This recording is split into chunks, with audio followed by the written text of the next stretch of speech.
ሽዱሽተ ቀኒስና ኣፅኒሕና ማለት እዩ። 10 ድማ ናብ ቀፃሊ ነዘዋውረን ኣለና። ቀፂሉ እውን መመመይ ኣሎ። ብኡ ተመሜን 5 3 ናብና ድማ ሓንቲ ኣምባሳደር ክንመርፅ ኢና። 16ኽን ጎበዛትኽን ንፉዓትኽን ዳያኑ እውን ኣዘሪ ተፅዲፎም እዩ ዘለዉ ከምኡ እዩ ኩሎም ጎበዛት እዮም። ስለዚ ብቁጥሪ ዝፅዋዕ ሕዚ ዝፅዋዕ ግን እናመስገንክን ናብ ውሽጢ ተኣታት ኮይናዩ ኣብዚ ዙር እዚ ናብ 10 ዘይተሰጋገራ ግን ኣብ ቀፃሊ ተወዳደረ ንፉዓት ኮይነን ክሽለማ ካብ ዝኽእላ ቁጥሪ 2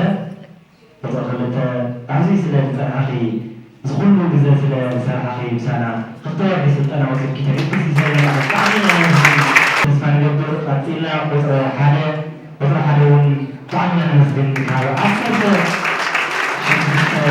ኣብ ዓለም ዝወርሓ ቁጥሪ 7 ብጣዕሚ ነመስግን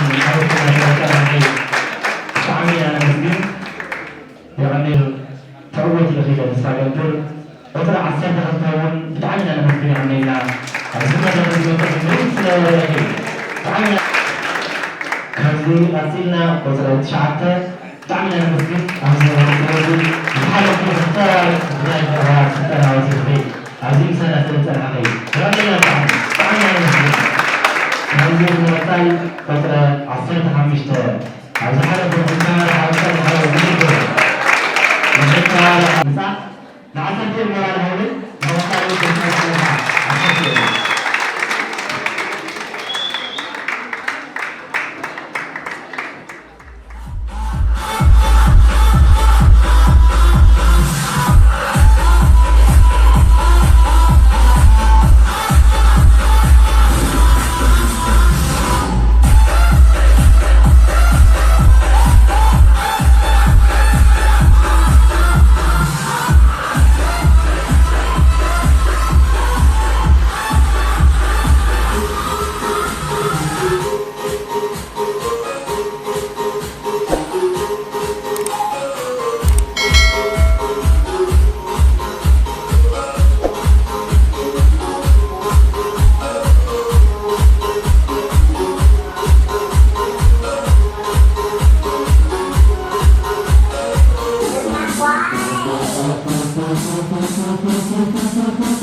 ሰለስተ ደያኑ ፊርማ ቀሚጦምሉ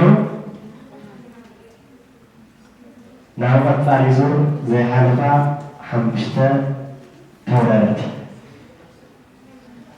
ብቁጥሪ የፅውዕ ቁጥሪ 10 ናብ ቀጻሊ ዙር ኣይተሳኽዐን።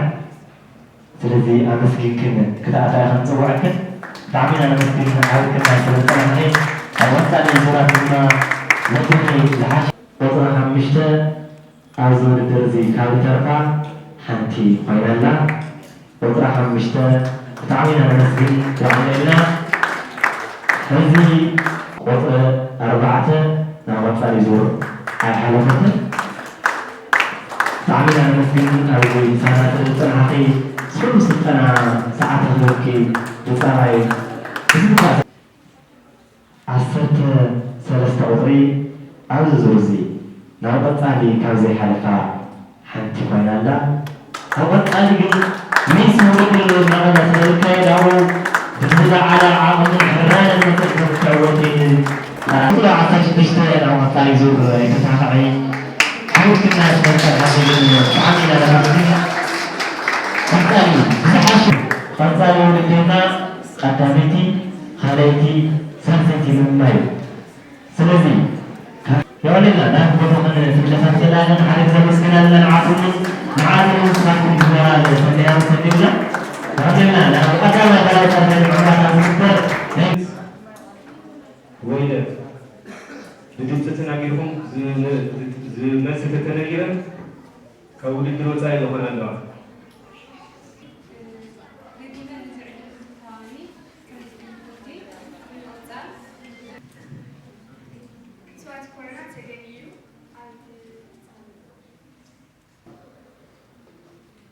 ትግርኛ ባህልኛ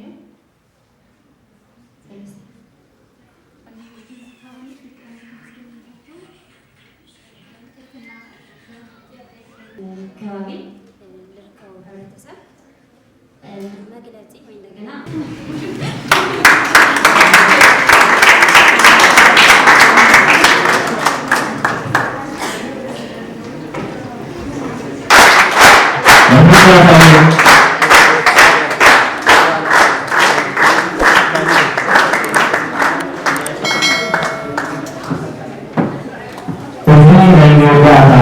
መለለዩ ቁጥራ ኣይንዛረብን ደረጃ ግን ሳልሳይ ሰላም መፅያላ 16 ተወዳደርና ኮኮባ ተሰናደ ሳልሳይቲ ዝወፀት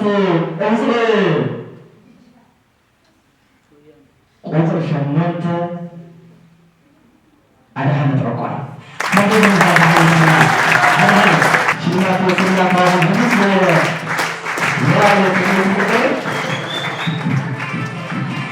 ወዓዘተኪ ኣብ ዜት ታለታ ኣሌክሳንደር ናይ ፊልምና ናይ ዲዛይን ኤንድ ፋሽን ስኩል ናይ ሰለስተ ወርሒ ስልጠና ተምሃሎ ካልአይቲ ኮይና ዝተዓወተት ቁጥሪ 3 ሳይራሓ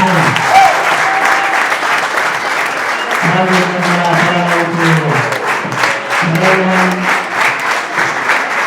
መላኩ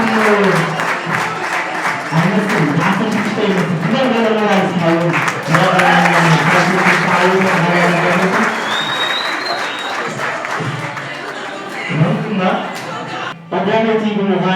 ኣምባሳደር 2013 ውድድር ፅባቐ ባህሊ ኣብ ጎት ኣሌክሳንደር ፋሽንና ዲዛይን ናይ 3 ወር ነፃ ስልጠና ኣብ ኮሆራት ኣምባሳደር ሙሉ ዓመት ከምኡ ድማ መምህርን ናይ ኸመይ ኣምባሳደር እዚ